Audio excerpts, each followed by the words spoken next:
मेरे साथ में जीवन में ऐसे भी कुछ लोग थे, वही इंसल्ट वही गाली उनको भी मिली, लेकिन वो लोग बड़े मस्ती से हंस रहे थे, मान लो। तो मुझे लगा यार कि गाली तो एक ही थी, इंसल्ट तो वही थी, वो दुखी हुआ ही नहीं, और मैं उस बात को लेकर अंदर से बड़ा परेशान हुए जा रहा हूँ। आप जब छोटे होते हैं ना, तो आप कौन हैं, आप क्या हैं, आपको कुछ पता नहीं है। आप लोगों के सामने नंगे भी घूम रहे हो, नाक बह रही है ना, और कपड़े फटे हुए हैं, मेले हैं, आपको कुछ चिंता ही नहीं ना दिमाग में कि लोग आपके बारे में क्या सोचेंगे। तो क्यों आपके माइंड में अभी इमेज डेवलप नहीं हुई। फिर धीरे धीरे आप जैसे समय के साथ साथ बड़े होने लगते हो, तो लोग आपके बारे में कमेंट्स करते हैं। तो कमेंट्स क्या करेंगे, you are so beautiful, you are so nice, you are so smart, आप ऐसे हो, आप वैसे हो। तो हमारे यहाँ पे ना बहुत सारे हैंगर होते हैं हर आदमी के अंदर। हम क्या करते हैं, उठा के टांगते जाते हैं। आपने कहा शर्मा जी आप इतने ग्रेट महान हैं, मैंने उठाकर और टांग दिया, मैं महान, मैं ऐसा, मैं ऐसा, मैं ऐसा। पैसा होगा ना तो लोग तुम्हें सेठ जी करेंगे, पद होगा ना तो तुम्हें लोग बॉस बॉस नेता नेता करेंगे, और ज्ञान होगा ना तो लोग तुम्हें गुरुजी करेंगे। अगर तुमने मान लिया मैं गुरु, तुम्हारा दुख शुरू। तो आप जानते तनाव किसको कहते हैं, जब आप दो पर्सनालिटी में जीते हो। हाँ। एक पर्सनालिटी जो घर वाले जानते हैं सिर्फ, हाँ। और एक होता है जब तुम बाहर आते हो ना, तो पर्सोना का मतलब ग्रीक वर्ड है कि भाई मुखोटा। तो तुम मुखोटा पहन के बाहर आते हो। तुम क्या करते हो, एक हल्की सी चुनरी है ना अपने ऊपर पर्सनालिटी की ओढ़ के बाहर आते हो कि भाई साहब जरा ख्याल रखना कि मैं ऐसा हूं जी। बच्चे थे ना तो जिंदगी बहुत खूबसूरत थी। मुझे कभी लगा ही नहीं कि तनाव जैसा कोई शब्द मेरे शब्दकोश में भी था। एक बिल्कुल निश्चल मुस्कुराहट लिए जिंदगी बहुत खुशनुमा, बहुत खूबसूरत लगती थी। हाँ, थोड़ी परेशानी पढ़ाई के वक्त पड़ जाती थी, जब डांट वाट पड़ जाया करती थी पापा मम्मी से, लेकिन फिर भी जिंदगी बहुत सरल थी। जैसे जैसे बड़े होते गए हमारे वोकैबलरी में ना नए शब्द जुड़ते गए, जिनमें स्ट्रेस, डिप्रेशन, एंजाइटी ये ऐसी हो गई जो कि अब ऐसा लगता है कि ज़िंदगी का एक ऐसा हिस्सा है जिससे हम बाहर नहीं निकल सकते। जब मैं बहुत परेशान होती हूँ ना, तो मैं एक ऐसे व्यक्ति के पास आ जाती हूँ जो मुझे जीवन जीने का सही तरीका सिखा देते हैं। आप लोग बहुत सारे कोर्सेज करते होंगे, मुझे कोर्स नहीं करना पड़ता, बस थोड़ी देर बैठकर बात करनी होती है। आज आपको भी उनसे मिलवा देती हूँ, क्योंकि वो आपको सही तरीके से इस युग में कैसे जीना है उसका सूक्ष्म तरीका सिखा देंगे। मेरे साथ हैं डॉक्टर NK शर्मा जी, जो कि पास्ट लाइफ रिग्रेशनिस्ट हैं, रेकी हीलर हैं, लोगों का मार्गदर्शन करते हैं। मेरे लिए वो मेरे एक मेंटोर हैं, गुरु हैं, जो जीने का सही तरीका सिखाते हैं। सर वेलकम, नमस्ते। नमस्कार नमस्कार। सर मैं सच बताऊं, बचपन के बाद जब मैं अब का जीवन देखती हूँ, जब मैं कंपैरिजन करती हूँ, तो मुझे लगता है कि अब मेरे शब्दकोश में वो निश्चल मुस्कुराहट है ही नहीं। चेहरे पर भी कई बार तनाव की लकीरें खिंच जाती हैं, और तब मुझे लगता है कि ये तनाव अब पीछा छोड़ता क्यों नहीं। सब कुछ हो फिर भी तनाव उसके साथ रहता है। ये लाल रंग मुझे कब छोड़ेगा। हाँ, ये रंग मुझे कब छोड़ेगा। अब तो लगता है जब वो सफेद रंग ओढ़ के चले जाएंगे तभी छोड़ेगा। क्या है योगिता जी के, जब हम बच्चे होते हैं ना, तो उस समय हमारे पास पास्ट नहीं होता, फ्यूचर नहीं होता, सिर्फ प्रेजेंट होता है। और आपने देखा होगा 3-4 साल तक भी कि बच्चा थोड़ी देर रोया, थोड़ी देर कोई परेशान हुआ, इमोशन एक्सप्रेस किए, फिर बाद में भूल भी गया, फिर वापस हंसते कूदने लग गया, खेलने कूदने लग गया। हाँ। तो उसके पास धीरे धीरे अभी वो चीज़ें बिल्डअप होगी, अभी हुई नहीं है, इसलिए वो खुश है, इसलिए वो मर्जी आए वैसे उछल कूद कर रहा है, नाच रहा है, हंस रहा है, मतलब मस्ती कर रहा है, खिलौनों के साथ खेल रहा है ना, क्योंकि उसका माइंड अभी प्रेजेंट में है। ठीक है। तो जो तनाव, जो शब्द हम इस्तेमाल करते हैं ना कि दुख है, तनाव है, चिंता है, भय है, ये सब एक अज्ञानता के कारण हमारे जीवन में हमें अनावश्यक भोगना पड़ता है। वास्तव में क्या मालूम है कि जब हमारी शिक्षा शुरू होती है ना, तब हर शिक्षा में इन 3 चीज़ों की शिक्षा जो मिसिंग है वो जरूर होनी चाहिए। पहला कि हम रोग रहित परम स्वास्थ्य में कैसे जी सकें, उसकी शिक्षा हमें कभी नहीं मिलती, हम खुद ही सीखते रहते हैं। दूसरा, हर आदमी जीवन में वेल सक्सेस यानी कि परम समृद्धि को प्राप्त करना चाहता है, तो उसके नियम किसी को नहीं मालूम। वो बोलते हैं ना, अपने आप समझ बूझ करके मर तड़ के किसी तरह उसको जी लेते हैं। और तीसरा, जो आता है संसार में दुखी तो 100% होता ही है, तो उसको ये भी नहीं सिखाया जाता कि दुख का निवारण क्या है, दुख क्यों है, वो भी हमें पता नहीं है। हम जनरली दुखी होते हैं तो हम तकदीर को कोसते हैं, ग्रहों को कोसते हैं, भगवान को कोसते हैं, समाज को कोसते हैं, मान लो ना। तो अल्टीमेटली अगर आदमी सचमुच दुख और तनाव से मुक्ति चाहता है ना, तो वो रुक कर कभी पूछता नहीं है कि मैं दुखी क्यों हूं, मुझे तनाव क्यों लेना पड़ता है, मुझे क्यों चिंता या भयग्रस्त होना पड़ता है। तो ये क्वेश्चन नहीं करता, इसलिए खुदाई भी नहीं होती, और खुदाई नहीं होती तो वो बोलते हैं ना, अंदर से सोना निकलता भी नहीं। तो अब इसीलिए हर आदमी को है ना कि क्यों जीवन में दुख है, तनाव है, ये उसका कारण खोजना चाहिए।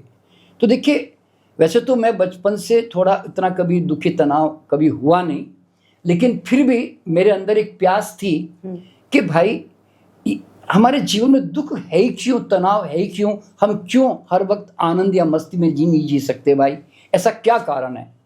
तो फिर मैंने खोज करनी शुरू की। तो खोज करनी शुरू की तो सबसे पहली रिस्पॉन्सिबिलिटी मैंने ये ली कि दुखी तो मैं होता हूं ना भाई।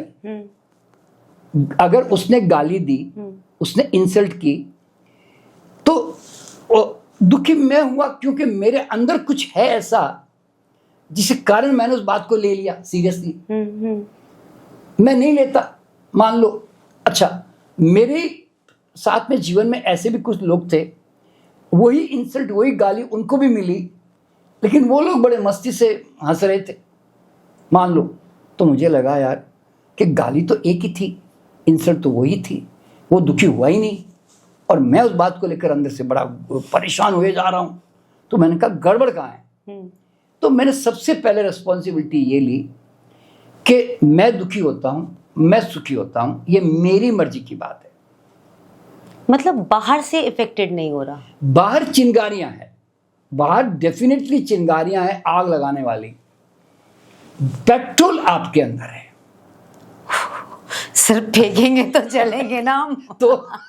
तो ये पेट्रोल जो है ना, हम बचपन में कई तरह के पेट्रोल की टंकियां जो बोलते हैं ना, वो धीरे धीरे अपने अंदर इकट्ठी करते चले जाते हैं, और हमें पता तक नहीं चलता कि हमने कितनी खतरनाक पेट्रोल की टंकियां अपने अंदर निर्मित कर दी है, और बाहर की चिंगारियां आके तुम्हारे घर में आग लगाती चली जाती है, और हम रोज बस वो आग लगा के प्रतिक्रिया करते रहते हैं, दुखी होते रहते हैं, तनावग्रस्त होते रहते हैं, लेकिन न पेट्रोल की टंकियां निकालते हैं और न चिंगारी के साथ कुछ करते हैं।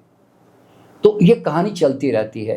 तो मैंने इसको जानने के लिए जब मैं भीतर गया, जैसे कहता ना कि भाई मैं दुखी हो कैसे रहा हूँ, पहचानूं तो सही। तो अंदर जाकर फिर मैंने देखा कि बहुत सारी पेट्रोल की टंकियां मेरे भीतर है, जिसमें मैं अभी 4-5 तो बता ही देता हूँ। देखिए, सबसे पहली टंकी क्या मालूम है? इमेज क्रिएशन, अहंकार का निर्माण, मैं का निर्माण। देखिए, आप जब छोटे होते हैं ना, तो आप कौन हैं, आप क्या हैं, आपको कुछ पता नहीं है। आप लोगों के सामने नंगे भी घूम रहे हो, नाक बह रही है ना, और कपड़े फटे हुए हैं, मेले हैं, आपको कुछ चिंता ही नहीं ना दिमाग में कि लोग आपके बारे में क्या सोचेंगे। तो क्यों आपके माइंड में अभी इमेज डेवलप नहीं हुई। फिर धीरे धीरे आप जैसे समय के साथ साथ बड़े होने लगते हो, तो लोग आपके बारे में कमेंट्स करते हैं। तो कमेंट्स क्या करेंगे?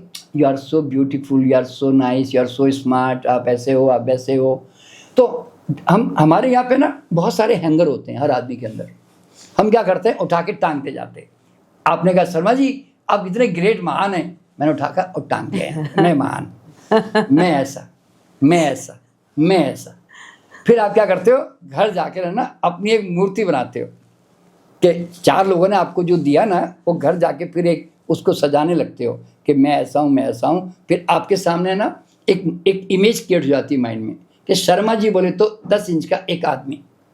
मतलब हम वो बनाते हैं जो दूसरे ने हमें कहा है। आपको क्या मालूम आप कौन हो? आप जंगल में होते तो आपको तो पता ही नहीं कि तुम कौन हो, तुम इंटेलिजेंट हो कि तुम बुद्धू हो। ये तो लोगों ने कहा ना, तुम सुंदर हो, तुम्हें क्या मालूम, शीशा तो था नहीं वहां, मिरर, समझे ना। हाँ। तो आपने कहा अच्छा मैं सुंदर हूँ, ओ ठीक है सुंदर हो जी। तो आप है ना टांगते जाते हो जो दुनिया कमेंट करती है, और फिर तुम घर जाकर मूर्ति बनाते हो अपने बारे में, इमेजिनरी, रियल में भी नहीं, इमेजिनरी। मैं ऐसा हूँ जी। आज मान लीजिए योगिता जी हैं, तो योगिता जी कुछ तो अपने बारे में सोची हूँ कि मैं ऐसी हूँ जी। हाँ। आज कोई भी, हर आदमी हाँ, सोचता होगा ना, आई एम लाइक दिस। हाँ। तो हर आदमी के दिमाग में अपनी इमेज बनती है। तो ये इमेज जो है, अब मान लो एक 10 इंच की इमेज बन गई, अब वो इमेज हाथ में लेकर घूमते रहते हो आप। अब किसी ने आपको थोड़ा छोटा कह दिया, गधा कह दिया, आपका दिमाग खराब हो गया। क्यों खराब हो गया? अरे भाई साहब गधा 2 इंच का ही होता है, मैं तो 10 इंच की हूँ। तो अब आपके पास स्केल है तो मापते हो ना। हाँ। किसी ने महान कह दिया आपको, आप बड़े खुश हो गए, आपको लगा 2-4 इंच कुछ ज्यादा ही बोल गया मेरे बारे में। हाँ। हाँ। तो मतलब क्योंकि उसने थोड़ा ज्यादा तारीफ कर दी, तो आपको लगा यार थोड़ी इमेज थी तो नहीं, मैं बढ़ा के रख देता हूँ। हाँ। अब मान लो किसी ने फूल माला पहना दी आपको, हाँ। तो आपको लगता है यार मैं इसके लायक तो थी तो नहीं, पता नहीं, चलो थोड़ी आज बढ़ा देता हूँ, 12 इंच की कर देती हूँ। तो आप है ना इमेज को है ना ऐसे करते रहते हो अपनी खुद की, आपको पता नहीं चलता। हाँ। ठीक है। और एक ध्यान रखना, अगर मैं तुमसे पूछूं कहाँ है तुम्हारी इमेज, तुम क्या बोलोगे? मेरे मन में। हाँ। है ना। अच्छा मन में कहाँ है? तुम बोलोगे कल्पना में। मान लो तुम अगर कहो कि वेरी, मैं कहता हूँ योगिता जी आपकी इमेज क्या है बताओ जरा, मैं कहूँगी हाँ कल्पना में ही है, ऐसा मैं इमेजिन करती हूँ। तो इमेजिन तो मतलब मन में है, कल्पना में है ना। हाँ। तो रियल में तो है नहीं ना। ओ गॉड। तो आप जरा सोचो कि कल्पना में है, और फिर लोग भी तुमको इमेज देंगे। ध्यान रखना, पैसा होगा ना तो लोग तुम्हें सेठ जी करेंगे, पद होगा ना तो तुम्हें लोग बॉस बॉस नेता नेता करेंगे, और ज्ञान होगा ना तो लोग तुम्हें गुरु जी करेंगे। अगर तुमने मान लिया मैं गुरु, तुम्हारा दुख शुरू। लोगों ने तुमको दिया, तुमने ले लिया, कमाल है यार, तो दुखी हो जाओ या। तो लोग तुम्हारे पांव छूते हैं, फूल माला पहनाते हैं, तुम्हारे तालियां बजाते हैं, तुम फंस जाते हो। ये सब नेता और ये अभिनेता फंसते कैसे? सब ऐसे तो फंसते हैं। अभी 4 लोग आके योगिता जी ये आपको फूल देना शुरू कर दे, आपको फूल माला बनाना शुरू कर दे, तुम्हें भी लगने लगता पता नहीं यार मैं कुछ हूँ लगता है। मैं सीधा वो बन जाऊंगी, नेता वेता बन के बैठ जाऊंगी। तो तुम है ना लोगों के कारण तुम फंस जाते हो। तो जब मैंने इस बात को जाना ना कि अरे ये तो लोगों की दी हुई उधार की प्रतिमाएं हैं। क्या है? लोगों की दी हुई उधार की प्रतिमाएं। तो मैंने उठा के फेंक दिया उसको, क्योंकि मैं समझ गया कि उधार का है सब माल, रियल माल नहीं है, उधार का है। तो अब जैसे ही मैंने निकाला ना अपने दिमाग से, तो मेरे साथ 4 घटनाएं घटी। पहली घटना क्या घटी, चूंकि मेरे पास इमेज नहीं है ना, तो मुझे है ना अपने कपड़ों से, पैसों से, ज्ञान से, अपने किसी भी मतलब सामान से लोगों को इम्प्रेस करने की कोशिश करनी नहीं पड़ती कि भाई साहब जरा ख्याल रखना मैं कोई मामूली चीज़ नहीं हूँ। तो I don't have to impress the people, और इम्प्रेस करने के लिए मैं कुछ करता भी नहीं, कोई एफर्ट नहीं, मेरे पास एफर्ट ही नहीं। क्यों? मेरे पास इमेज ही नहीं, तो मैं क्या एफर्ट करूँ, किसके लिए करूँ? आप समझे ना। फिर दूसरी बात क्या है, चूंकि मेरे पास इमेज नहीं है तो आप मेरी तारीफें करो कि गालियाँ दो, मैं तो कोई फूलने वाला भी नहीं, सिकुड़ने वाला भी नहीं। क्यों? इमेज चाहिए ना उसको मेजरमेंट करने के लिए, मेरे पास होगी तो मैं सिकुड़ूंगा ना।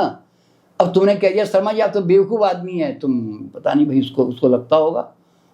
सर कुछ भी फर्क नहीं पड़ता आपको? अरे मैं क्यों भैया, वो उसकी सोच है ना। देखो तुम अपने चश्मे से मुझे देख रहे हो ना भाई, अब तुम्हारे चश्मे से देखो तो मैं क्यों परेशान हूँ भाई। लेकिन सर लोग जैसे पब्लिकली ऐसे बोलते हैं, अब जैसे सोशल मीडिया है, हाँ। उसमें पब्लिकली कोई उल्टा सीधा बोले, अरे बोलते हैं ना भाई, अरे गालियां भी देते हैं लोग। तो मैं उनको क्या कहता हूँ, थैंक यू वेरी मच, आपने मतलब मुझे पता चला कि आपने किस तरह के चश्मे पहन रखे हैं, मैं ऐसे बोलता हूँ। सर ये आपने अच्छा बताया मुझे ना। भाई क्योंकि देखो ना, वो एक अलग कलर में, अलग विजन में मुझे देख रहा है ना, उसको खुद को नहीं मालूम। देखो क्या होता है कि आई कैन नॉट जज अबाउट हिम। देखिए वो जिस तरह का व्यक्तित्व होगा वो उसी स्तर से तो मुझे देखेगा, मुझे बात करेगा ना। अभी मान लो तुम बहुत लोअर स्तर के मजदूर हो और मैं तुम्हें ऊंची ऊंची ध्यान की बातें करूँ, मतलब ये बेकार आदमी को पता नहीं क्या बोलता है, समझ नहीं आता जी बेकार में। तो मान लो फिर अब वो भैया ठीक है, अब वो उसकी गलती थोड़ी है, ओ मान लो। तो मतलब क्या होता है इसमें योगिता जी के, आपकी तारीफें करना और आपकी गालियां देना, ये दोनों मेरे लिए कोई मायने नहीं रखता। क्यों मालूम है? और मैं कब तक फूलता रहूंगा? अब मैं घर से बाहर, मैं एक जगह गया, उसने मेरी तारीफ कर दी, मैं फूल के आ गया। हाँ। तो जैसे ही बाहर आया, किसी ने गाली दे दी, मैं सिकुड़ गया। फिर यानी कि जैसे बोलता है ना कि मैंने तो रिमोट कंट्रोल लोगों के हाथ में दे दिया कि इस आदमी को जब भी फुलाना हो तो ऐसे कर दो, सिकुड़ना है तो ऐसे कर दो। तो इसका मतलब है कि मेरा कुछ नहीं है, मैं तो गुलाम हो गया लोगों का। तो इसीलिए मेरे पास इमेज नहीं है, इसलिए फूलना सिकुड़ने का झंझट खत्म। और तीसरा, चूंकि मेरे पास इमेज नहीं है ना, तो आप जानते तनाव किसको कहते हैं? जब आप दो पर्सनालिटी में जीते हो। हाँ। एक पर्सनालिटी जो घर वाले जानते हैं सिर्फ, हाँ। और एक होता है जब तुम बाहर आते हो ना, तो पर्सोना का मतलब ग्रीक वर्ड है कि भाई मुखोटा। तो तुम मुखोटा पहन के बाहर आते हो। तुम क्या करते हो? एक हल्की सी चुनरी है ना, अपने ऊपर पर्सनालिटी की ओढ़ के बाहर आते हो कि भाई साहब जरा ख्याल रखना कि मैं ऐसा हूं जी। और वो इतनी हल्की होती है चुनरी कि जरा सी आंधी आते उड़ने लगती है। तो और तुम घबरा के वापस ओढ़ने की कोशिश करते हो कि मेरे कोई अंदर की पहचान न ले। समझे ना आप? हाँ। तो इसीलिए तो आप अगर एक आर्टिफिशियल बनावटी पर्सनालिटी को मेंटेन करने की कोशिश करोगे तो तनाव तो होगा ना भाई। तो मेरे पास है ना दो पर्सनालिटी नहीं है। अभी मैं आज पॉडकास्ट में जैसे बात कर रहा हूं ना, हाँ। अभी मैं एग्जैक्टली मेरी बीवी के साथ ऐसी बात करता हूं, मेरे बेटी के साथ, मेरे बच्चे के साथ, मेरे नौकर के साथ, मेरे भिखारी के साथ मैं ऐसी बात करता हूं। मैं ऐसा नहीं। और हमारी पर्सनालिटी कैसी मालूम है? हर व्यक्ति के सामने आते अलग। बदल जाती है। हाँ। जैसे पत्नी आई, पर्सनालिटी चेंज, पत्नी आई, पर्सनालिटी चेंज, यानी तो कोई बच्चा आया तो अलग चेंज, अलग, नौकर आया तो अलग, मालिक आया तो अलग। तो you change your personality. Sir क्योंकि शायद हमें ये सिखाया गया, जैसे मैं मम्मी पापा से अलग बिहेव करती हूँ। हाँ। अपने हस्बैंड से अलग, अपने बच्चे से अलग। हाँ। तो ये- हमें तो सिखाया था कि जैसा लोग होता है, जैसे देवता वैसी पूजा। हाँ, हमें ये सिखाया गया। तो मेरे पास देखिए पर्सनालिटी नहीं है ना, तो इसीलिए मैं किसी को न तो तोलता मापता हूँ। मैं तो नॉर्मल जो मेरी पर्सनालिटी, मैं मतलब बनावटीपन लाता ही नहीं अपने अंदर, और मैं जैसा हूँ वैसे बात कर लेता हूँ, जो मेरा एक्चुअल नेचर है कि I always talk like this only. समझे ना? तो इसके कारण क्या मालूम है, मेरे को तनाव ही नहीं है, मेरे को झंझट ही नहीं है, मेरे को पर्सनालिटी मेंटेन करने का झंझट नहीं है। लोग अकेले में देखे तो भी मैं वैसे ही मिलूंगा, और मुझे भीड़ में देखे तो भी वैसे ही मिलूंगा।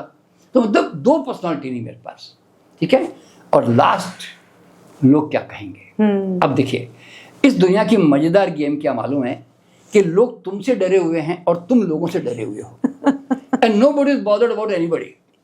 किसको किसकी चिंता पड़ी है? आप जरा सोचो, एक दो पड़ोसी तुम्हारे बारे में चर्चा कर रहे हैं, हाँ। तुम अज्यूम करके क्या करते हो, समझते हो सारी दुनिया मेरी चर्चा कर रही है, जबकि सारे लोग नहीं कर रहे थे, पर वो दो लोगों ने कर ली ना। मान लो तुम्हारे फेसबुक पे कमेंट्स दो लोगों ने थोड़े गलत कर दिया ना, हाँ। तो मुझे लगता है कि लोग मेरे बारे में गलत कमेंट कर रहे हैं। समझे ना? और आदमी की आदत है नेगेटिव को इतना बड़ा बना के देखता है, हाँ, और पॉजिटिव जो है उसको भूल छोटा जाते हैं, भूल positive जाता को तो। है। हाँ। इसीलिए तो अब देखिए एग्जाम्पल दे रहा हूँ। मान लीजिए मेरा यहाँ से ये फट गया यहाँ से, अब मुझे ही मालूम है ना फट गया। अब मैं पूरे बस में, मेट्रो में या ट्रेन में जा रहा हूँ तो मैं ऐसे बैठा रहूंगा, मैं हाथ को ऐसे करने भी नहीं दूंगा। अब क्यों? अच्छा कर लिया तो क्या होगा? मान लो आप जा रही किसी बस मेट्रो में और आपने किसी का देख लिया कि कोट यहाँ से फट गया, मान लो, तो आप क्या सोच लोगी बताओ मुझे? मैं तो शायद इग्नोर ही कर नहीं, इग्नोर नहीं, आप देखिए क्या बोलोगी, स्ट्रेच होकर फट गया होगा बेचारे का शायद, उतना ही सोच के चुप हो जाओगी। पर तुम्हारा दिमाग इतना अज्यूम करता रहेगा, सब मेरी तरफ ही देख रहे हैं, सब मेरे कोट को देख रहे हैं, मेरा फटा हुआ कोट है ऐसे। वो तुम्हारी सोच से बता रहा हूँ मैं तुम्हें। देखिए मैं ना एक शादी में गया था, मजेदार किस्सा बता रहा हूँ। वहाँ पे ना किसी ने एक, वहाँ पे वाइट वो ड्रेस पहना के रखते हैं कुर्सी पर, तो वहाँ पे किसी ने कोई खा के ना तेल गिरा दिया था उसके ऊपर, और वो मुझे दिखाई नहीं दिया। मैं वाइट पैंट पहनता हूँ जनरली, तो मैं जाके ना ऐसे ही खाना खाते खाते जाके मैं कुर्सी पे बैठ गया और बैठ गया तो मेरा पैंट पूरा नीचे से पूरा इतना काला हो गया। अच्छा, पीला और काला थोड़ा सा, जो तेल का कलर होता है। अब मेरी वाइफ मुझे कहती है, अरे तुम्हारा पैंट तो पूरा गंदा हो गया, अब क्या करें? तो मैंने कहा भुगतेगा पीछे वाला, मेरे को तो दिखाई नहीं दे रहा है। मैं बोला जो देखेगा वो भुगतेगा। और भुगता लोगों ने, मैं तो आराम से खाना खा रहा हूँ, लोग परेशान हो गए आगे मेरे बात। क्या बोल रहा था मैं तो आपका पेट खराब हो गया।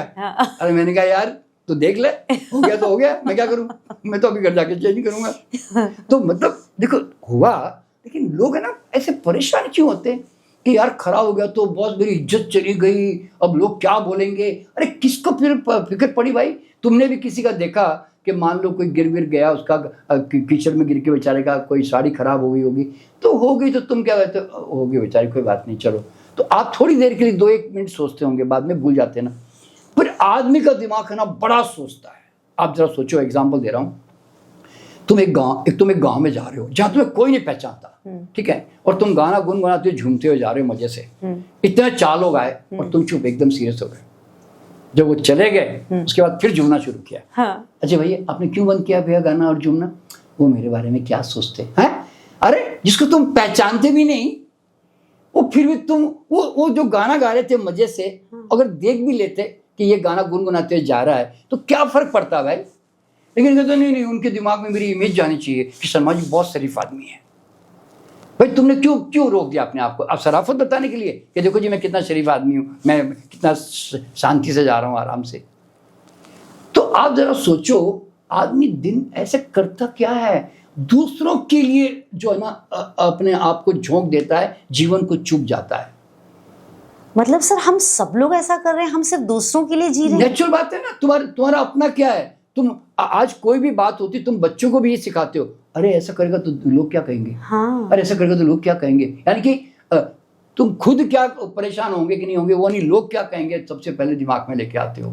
तो इसीलिए nobody is bothered about your मतलब nobody is bothered about you, ये तो दिमाग में पक्का रख के चलो। किसी को तुम्हारी चिंता नहीं है संसार में।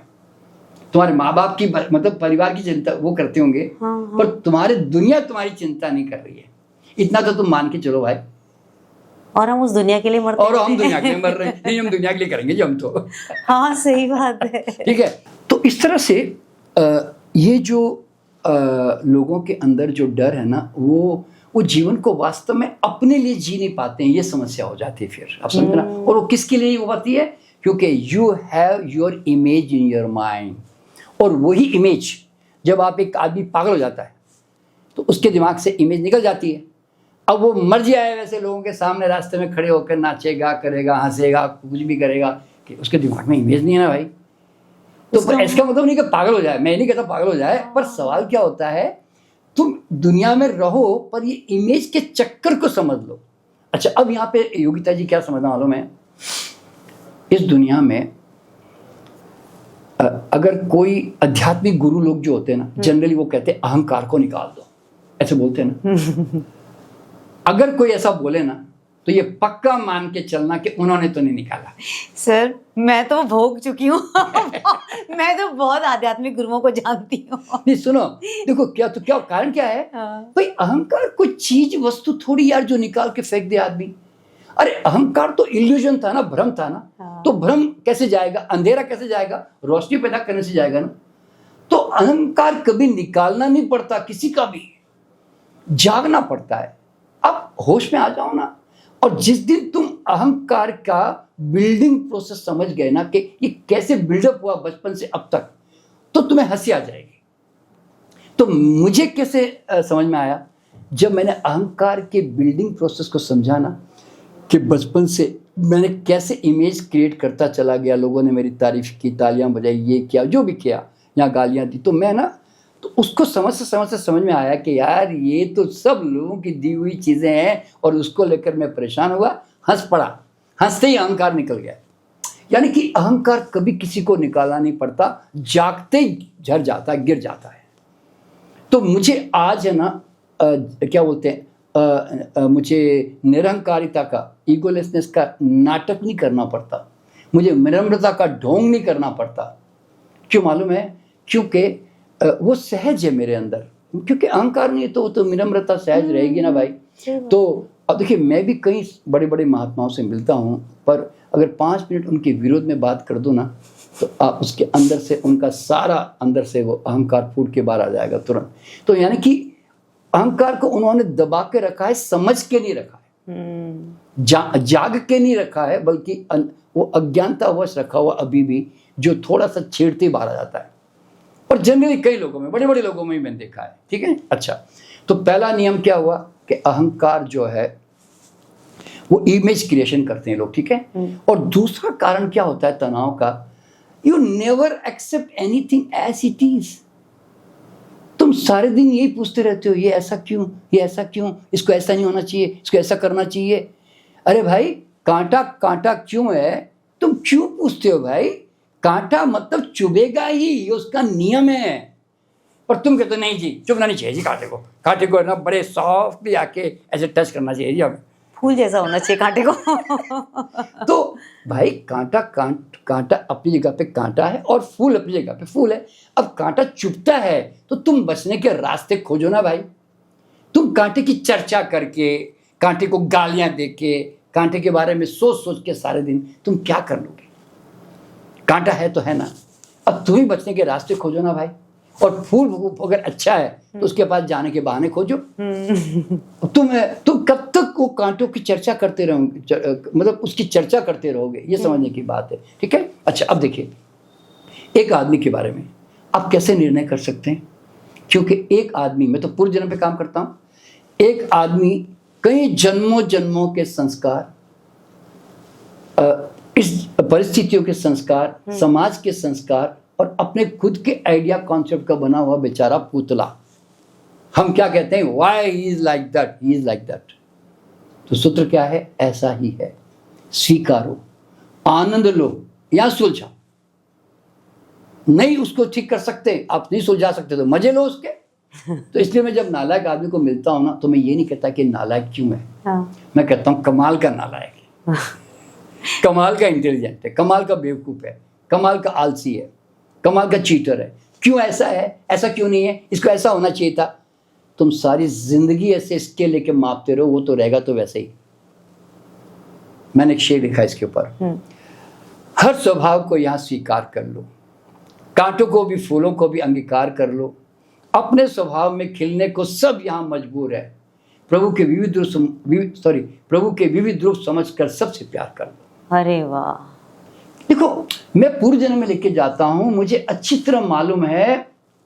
जैसे मैं बचपन में चटोरा था खाने का, तो लोग कहेंगे अरे क्या पागल है खाने के पीछे। अरे तुमको नहीं मालूम, मैंने पिछले जन्म में उपवास कर करके अपने को दबाया था, सप्रेस किया था खाने को।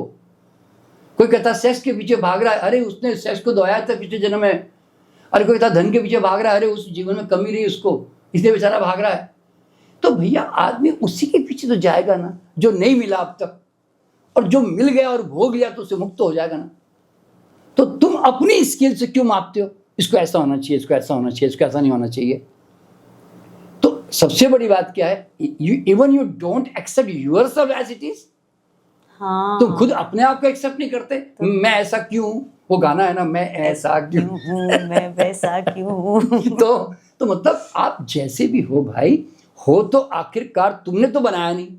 तुम तो बचपन से तुमने अपने ब्लूप्रिंट में देखा कि मेरे अंदर ये सब गाने भरे हुए हैं। तो भाई तो उसको उसके साथ जियो ना, एक्सेप्ट करो ना। और तुम्हें लगता है कि ठीक नहीं है तो चेंज करो।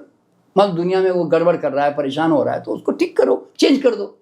और देखो अब इस वक्त जो तुम्हारे हाथ में जो ताकत है वो तो है चेंज करने की ना। तो इस तरह से तो होता क्या मालूम है, acceptance is the law of nature, कि accept as it is yourself, accept others also as it is. और बदल सकते हो तो फिर बदलने का काम करो, नहीं होता तो मजे लो बस उस आदमी के। मैं यूं कहता हूं। तो इसलिए क्या होता है, व्हेन यू एक्सेप्ट, आपके घर में परिवारों में कितने टेढ़े मेढ़े लोग होते हैं। आप किसके बारे में कब तक चर्चा करते रहोगे? आज भी नालायक, कल भी नालायक, परसों भी नालायक, 6 महीने के बाद भी नालायक, साल भर के बाद भी नालायक, 10 साल के बाद भी नालायक। मतलब गुजर जाती है सर। नहीं, तुम उसको जिंदगी भर नालायक नालायक नालायक नालायक करते करते महाराज जपते जपते वो सुधरा क्या, वो ठीक हुआ क्या? तो फिर तुमने क्यों जपा बेकार में? तुमने अपनी तो एनर्जी खराब कर दी, खुद के तो संस्कार खराब कर दिए। और आप जानते हैं लोग है ना तराजू लेके बैठे हुए हैं सब के सब हाथ में, कि योगिता कितने ग्राम की है और शोभा कितने ग्राम की है। रमेश कितने ग्राम का है, सुरेश कितने ग्राम का है, केजरीवाल कितने ग्राम का है, मोदी कितने ग्राम का है, सब तोले जा रहे हैं। सही बात है। तो भाई जो है, अब तुम मजे लो उसके, बस, और क्या कर लोगे।